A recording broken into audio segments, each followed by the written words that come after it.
Greetings everyone, my name is Zetterville, and I welcome you all to my blind let's play of Make a Good 24-Hour Mega Man level, a Mega Man fan game which is a result of a small private mini-test contest run by the users ParmaJon and Co.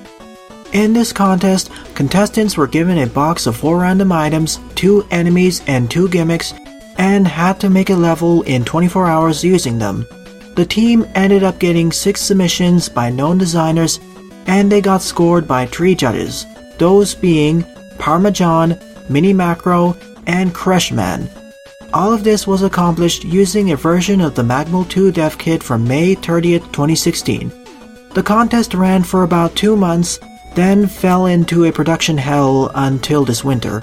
Nonetheless, it's out now, and although it's a bit rough around the edges, it's surely going to be an enjoyable experience. Like I mentioned at the start, this is going to be a blind/first impressions playthrough, so I apologize in advance if I make some mistakes. Feel free to correct me in the comment section below. Anyways, let's begin. But before I do that, actually, let me show off the options. I will be turning on the damage pop-up just to make things a little bit easier and figure out what the weaknesses are. I always like having that on, after all. So let's begin. Here are the 6 entries. We only have 5 contestants though. So, we have Air Trick by Smetis, X Factory by A-Spark, Flooded Temple by A-Spark, Breaking Ground by Sodium Hydroxide, Nauseous Greenhouse by ThatOneEnder, and Pollution Park by Entity 1037. Now, I will start out with Breaking Ground because I did play through about 3 or 4 screens of them, of their level, to test out a few things. So let's see how each one fares. I will try covering 3 levels per part, so this LP should last for at least 3 or 4 parts, depending on how long each level is, because I know in advance there is a Wily Fortress level. So let's begin. Oh, and by the way that each of the mugshots are organized, it is randomized per playthrough. So here's the level here. We have the Chillman blocks on the lower left. Oh, and by the way, here's MegaMan's control scheme. We have jump, shoot, slide, and we have the Mega Man 6 charge shot. Also, in the Mega Man 1/Mega Man 2 menu, we have the Mega Buster, thankfully actually shows what the weapons are on the bottom right, the Water Wave from Mega Man 5, the Time Slow from Mega Man Powered Up, the Super Arm from Mega Man 1, and the Chill Spike from Mega Man 10. Now in terms of utilities, we have the Rush Coil and Rush Jet. Now if you're wondering how we got this random assortment of weaponry, well, the team just basically threw 10 names for weapons into a hat and then they voted on them. And they weren't even sure this game would be released anyways as a compilation, so there was no real thought given into selecting something decent or balanced. And you'll see that soon enough why, because we don't really have any long-range special weaponry, unfortunately. So I'm going to have to rely on my Mega Buster and Charge Shot for long-range damage. So on the right over here, if you may have noticed, we have a secret passageway, and we have all these fleas. And we can actually throw the chill blocks too, and get a free M-Tank. Also, it's shown over here, even though we didn't have M-Tanks in Mega Man 1 or Mega Man 2, though it's nice. Also of a note, it may be just me, but it seems that the quick weapon switch icon over there, for the Mega Buster, it seems to be a bit darker than what it's supposed to be. It's supposed to be a bit brighter. At least that's what I think. Oh goody, spring heads. They're immune against all of our weaponry, of course.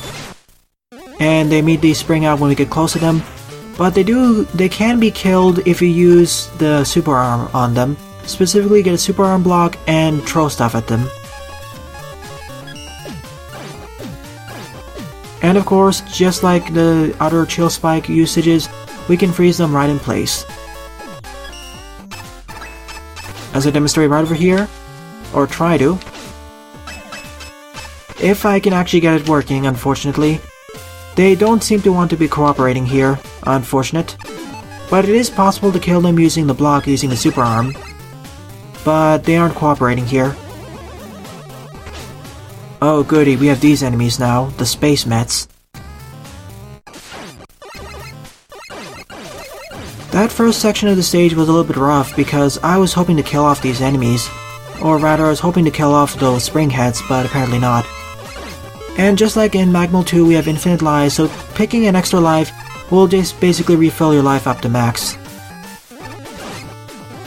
Also, thankfully only one space met spawns there, and we have a grey spring head. Okay, so they go super fast when you go next to them, even faster than the blue ones.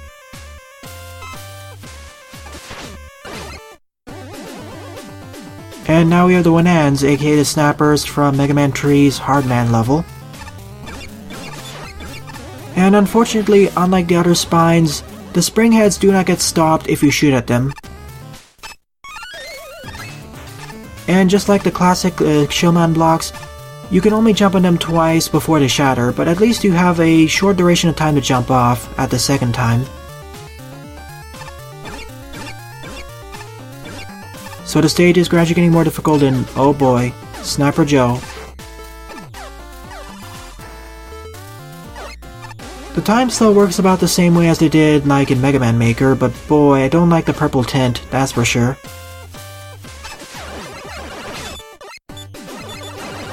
As you may have noticed, if you get knocked onto one of the blocks from taking damage, it will crack the block, so you gotta be a bit careful there.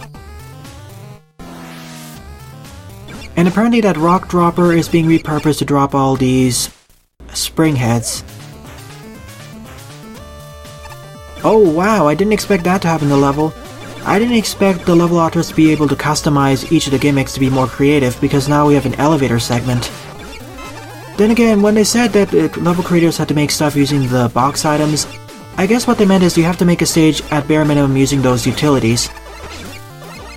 You know what, I'm using E-Tank here, I'm not sure how long it's gonna take. Or I don't know where the next checkpoint is. This would be so much easier if I had a shield weapon. But boy, is this a very creative segment. Though it's a lot more challenging than what I would expect it to be. I would have liked the elevator to be introduced in a safer environment, but I guess this is nice. And because this is an empty room, I'm assuming this is a checkpoint. Basically what I'm saying is, I wish those Wanans were introduced in a safe environment, instead of being introduced in front of the space met.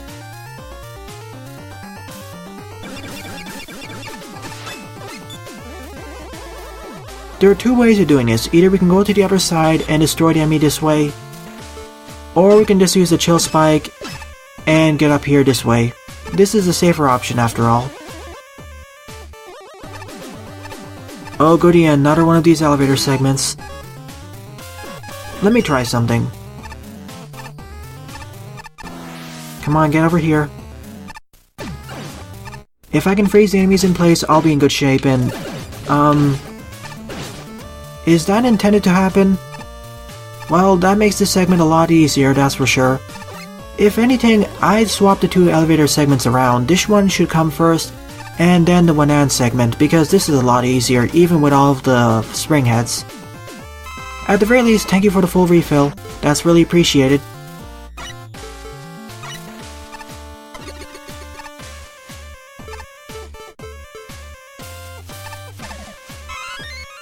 That's a really clever way of utilizing the super arm, which was sadly underutilized back in Mega Man 1, and also Mega Man Powered Up to a lesser extent.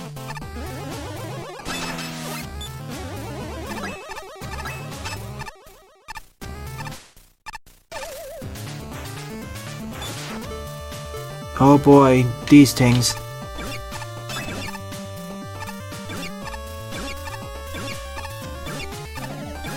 If I could only throw it downwards. At the very least, I didn't die yet. Oh boy, we have the space mets, and Wanans, and... okay. Well, this is unique. We're gonna fight Quickman on top of all these chill blocks. That's definitely different. And he still takes 2 points of damage from my Mega Buster, so that's nice.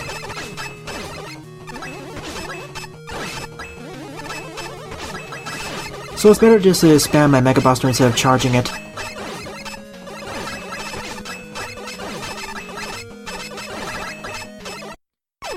I almost got him without using a special weapon, because judging by all the chill blocks, Quickman's weakness is going to be the super arm, specifically the chill blocks. I would have strongly preferred if there were no 4 space mets over there, especially the third one, because that's really annoying to dodge. And finding Quickman here is a bit of an annoyance because of how random he is.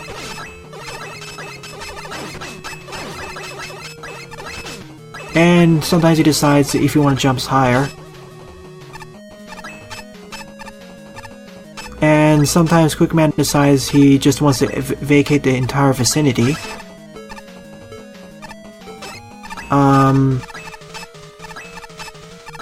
Okay then, Quickman somehow dropped to the end of the shaft.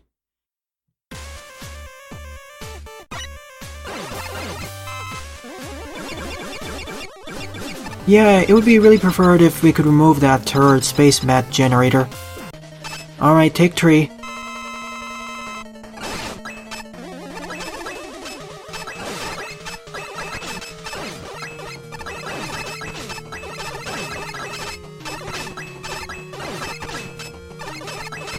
See, the problem is with all this jumping and now that's happening, what's going on? Because of all the random jumping with Quickman, it makes it super hard to defeat him Buster only without an E or M tank. So instead, I'll utilize his weakness, which is probably the super arm.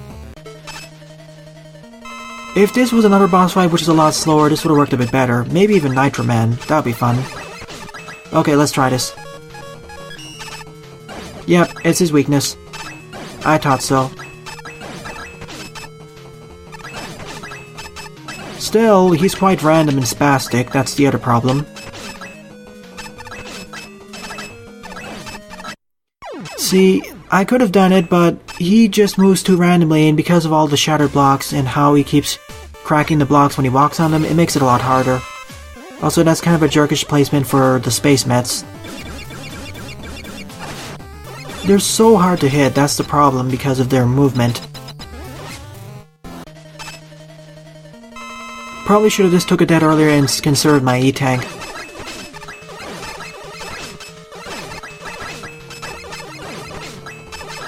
So I'm just gonna take a death over here and continue onwards. Which is rather unfortunate because this feels like even though it's really creative, this feels like a brick wall and it just feels like the stage kind of falls apart here. Or in terms of quality, this feels like the downfall of the level. This is kind of like a bad climax, what with all the space mets being annoying to dodge, as well as the annoying fight against Quickman, due to his randomness. If he could only be more consistent when he's gonna do everything.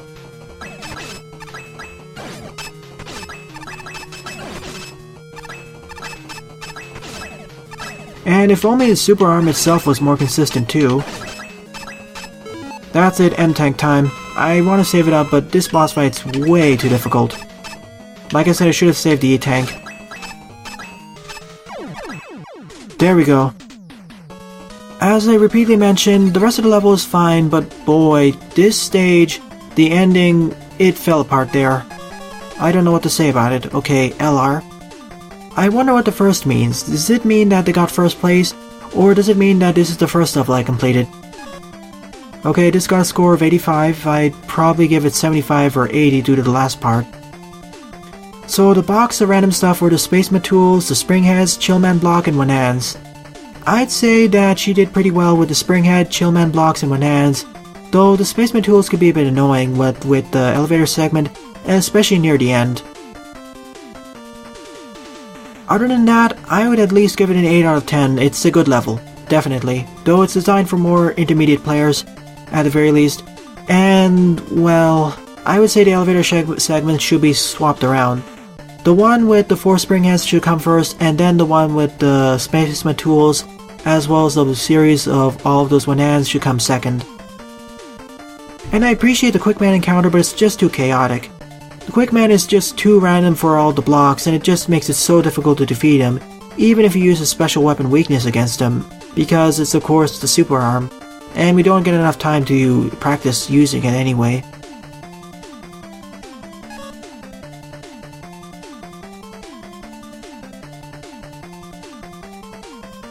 And this stage was really built for utilizing the super arm, what with all the spring heads, as well as the time slow to make some of the segments a bit easier. Then again, I probably should have used the time slow for the quick man boss fight to make it more manageable now that I think about it. The graphics and music were pretty good. In fact, the music, I wonder if it's custom or taken from something else.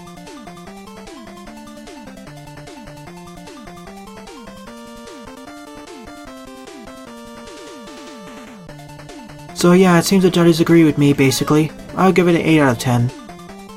So eventually, I may need to return back to this level and grind off an M-Tank. I may need it.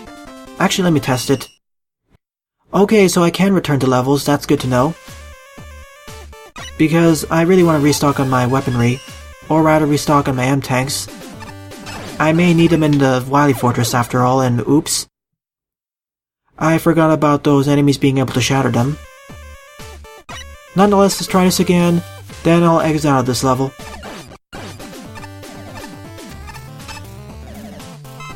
There we go, that should be good, so let's get out of here.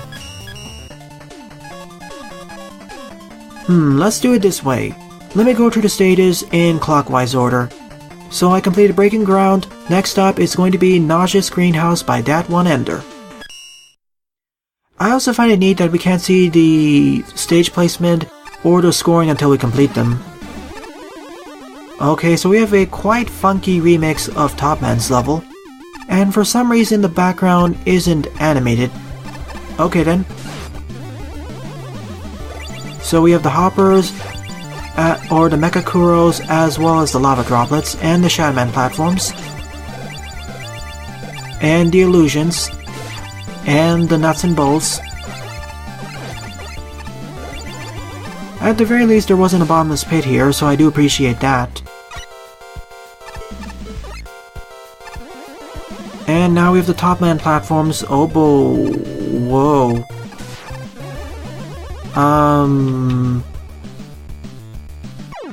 Whoa. Okay, I think I broke the stage a little bit there. Let me try that again, that seemed fun.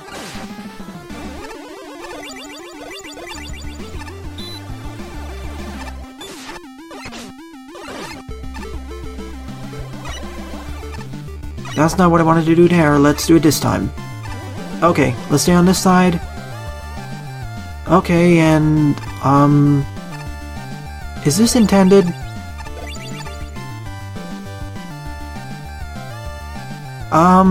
I think I'm ascended into the heavens now.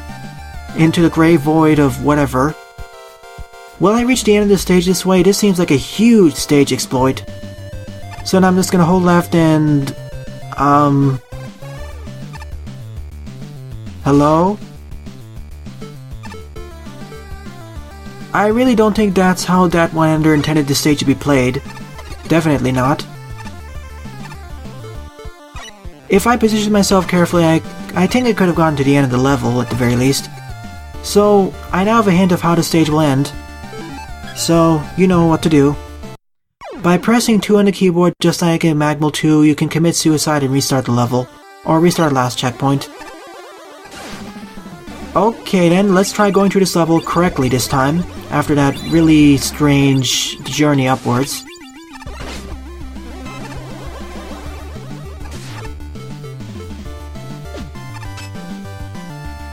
Come on, please go over here, thank you. I'll at least use this to skip the ladder. So yeah, Top Man platforms are broken in this engine as well. That's good to know. Once again, I was hoping to be nearby, but I wasn't. So, less fooling around, let me just get on the ladder itself. I find it quite strange because the top platforms weren't as broken as they were in MaGMML 2 from the stages that it was utilized in. Then again, this was probably made in an earlier version of MaGMML 2, of the MaGMML 2 dev kit, so that's why it's probably broken. Here we go again. If I keep jumping there, that's how it breaks the screen transitions, I think. Yeah, the screen scrolling is really broken now.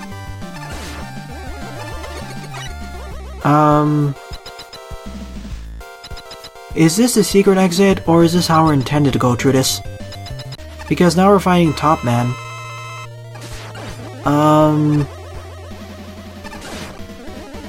Okay then, I feel like I have to go through the stage one more time because I broke it really hard. Unless this is how the stage is intended to be. In that case, it's really short. I don't know why it's called Nauseous Park then.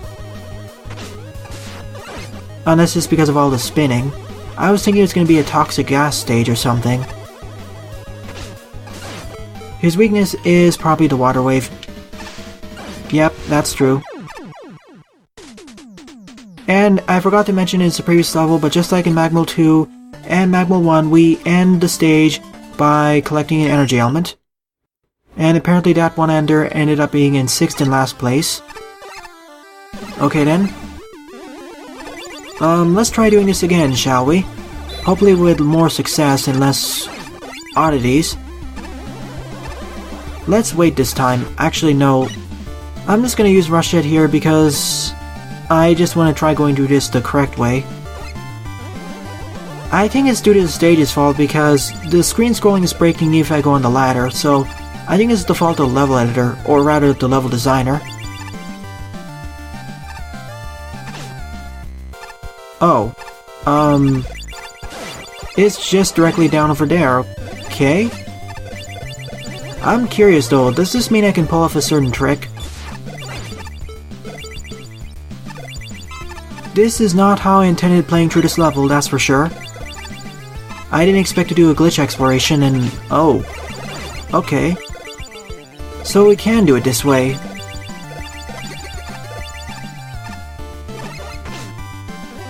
But I do see a ladder over there, so I want to check it out.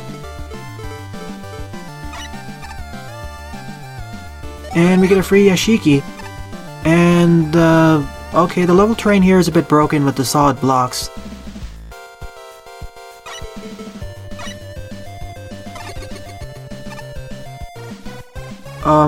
Okay. And it all leads back over here, but I'm wondering what goes down over here. Just instant death. Okay then. Well, I saw everything that needs to be about this stage. It just felt, how should I say it, incomplete.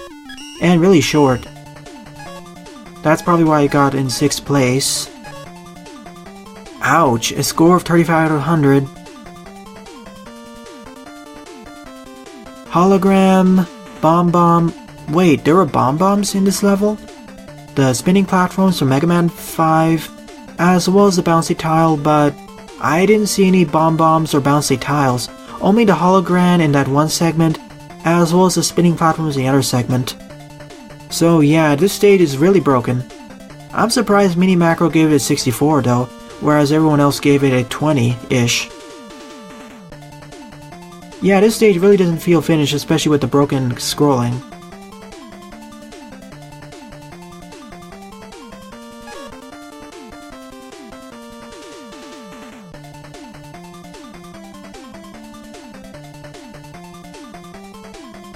Glad to see MiniMacro pointed that out. Really, this stage felt like it didn't even execute on its gimmicks. It didn't even do all the things in the bomb area. And apparently this actually has super arm blocks as well. This level left me confused is basically how it's some of this level. He has a weakness, that's the water wave. So yeah, I'd agree, I would probably give this stage a 2.5 or 3 out of 10 because it feels so broken. Probably 2.5 because of how glitchy and how confusing it is. I mean, they even broke the scrolling or didn't pay attention to that. So yeah, that was the stage. Well, we've seen the best and worst this game has to offer, so let's move on to the next level. Pollution Park by Entity. I would have liked it if it was another touch where the characters and the mugshots are actually the bosses of the level. Okay, we have PlantMan's tile set, also a nice touch to teleport into here. Really liking the funky tune here. So we have wall blasters, and it seems the stage will take place in a remix of PlantMan's level, or at least PlantMan's tile set. Would have liked the animated grass though. And the music of the stage is the loudest out of the three I've seen so far. I'd say it's my favorite of the bunch.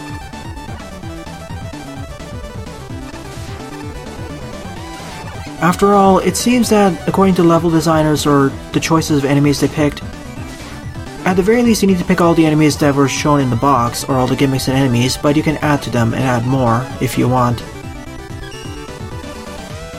I'm just gonna skip past that wall blaster. I can hit it utilizing stuff like the water wave, but I'd rather not. Okay, so these chutes drop all these junk blocks. This kinda reminds me of that one level in Mega Man DOS Remake version 2.x. I forget the exact name of the level though.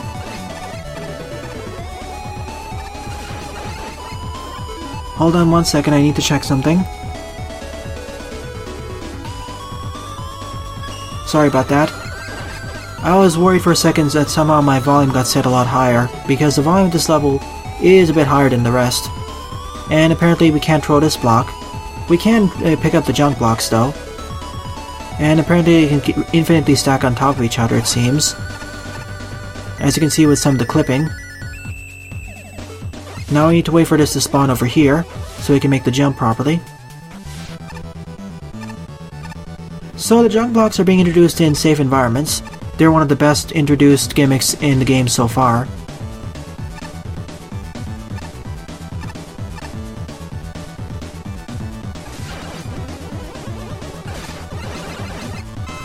They do get destroyed in one hit though. Oh, this is neat. Now we need to destroy each of these blocks one by one. Charge Shot, of course, makes this a lot easier. But because they all get destroyed in one shot, it's still easy.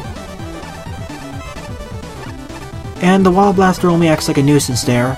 Unfortunately, I can't destroy it because I don't have a long-range special weapon. Yeah, this stage is becoming more of a puzzle level now, because we have to clear up all these junk block rooms in order to proceed onwards. Very neat.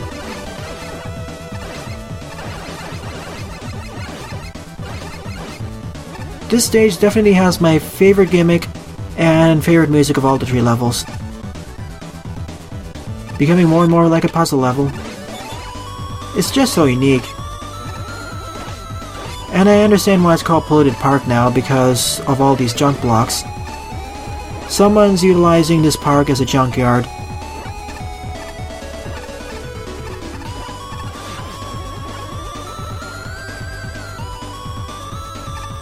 I guess this is the next checkpoint, and the water's getting more and more dirty. Okay, now we have the gremlins from the Fan Fiends from Airman's level.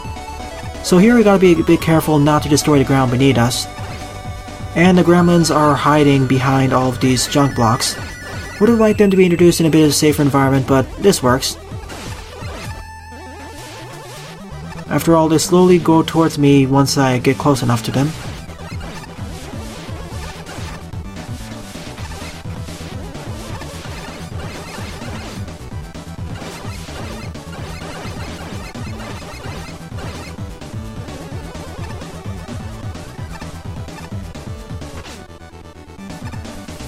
Not how I intended to do that, but it works. I haven't died in most of these levels. Well, actually I have, but usually at the boss fights. And for the second level, it was more due to the stage's glitchiness and me wanting to explore.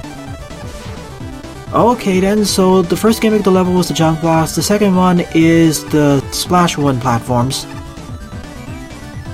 Maybe they'll be mixed together at the end.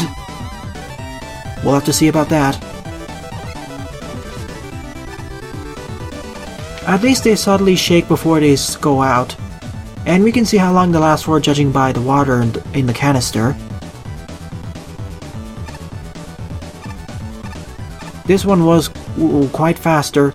Would have liked a more gradual introduction of the gimmicks, but I guess this works. Oh no. I think I'll die a few times here.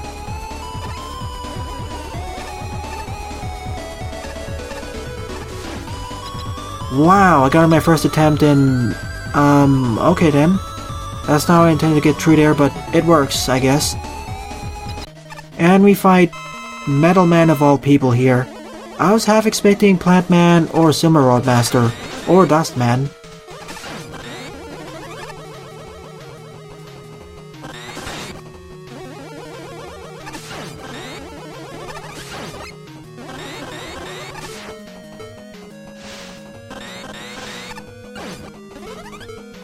If my hunch is correct, No, not this way, if I can get him there. Okay, his Metal Man's weakness is the Chill Spike, specifically the spike portion. Similar to Nitro Man, actually. Cutting it a bit close there. This was a neat puzzle level, but unfortunately, it didn't really utilize its Splash 1 platforms as much as I hoped. Because unlike the 2 previous levels, or at least Sodium Hydroxide's level, it didn't combine the Junk Block gimmicks and the Splash 1 gimmicks. If anything, this stage well utilized its Junk Block gimmicks and put him in puzzles, but it felt like those 4 Splash Woman rooms were thrown in just to fill the box category. And it got into 5th place, but the difference between 5th and 6th place is massive. The 6th place got a score of about 30 or 35, this one got 70. The gremlins were fine, but the Splash 1 platforms I wish they were introduced in safer environments or had more room.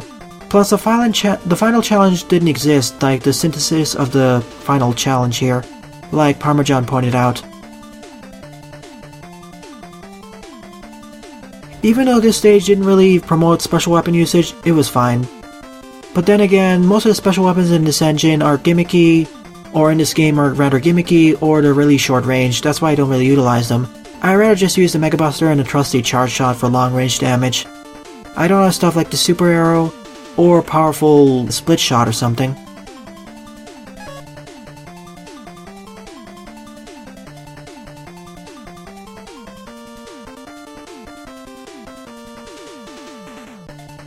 And yeah, they were basically fodder, but they could have been worse.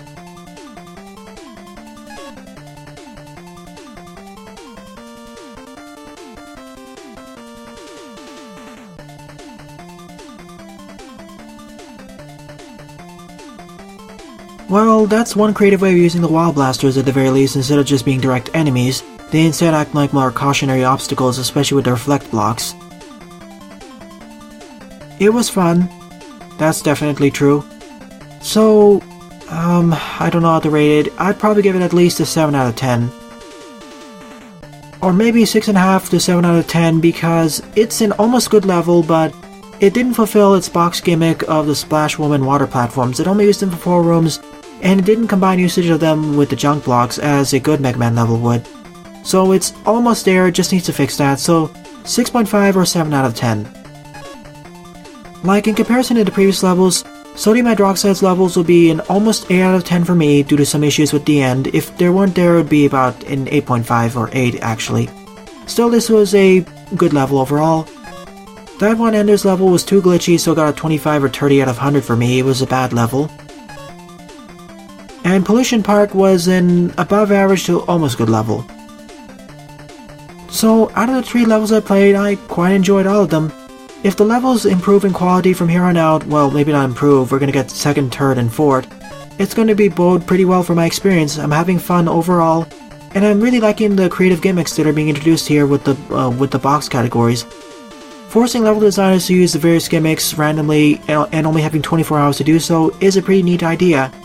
I'd like to see more of these 24-hour and perhaps 48-hour challenges done in the future. They are very creative and really stretch our creative muscles. So in the next part, of course, I'll cover the last 3 levels of the 6 contestant entries. Well then, thanks for watching and have a nice day. Toodles!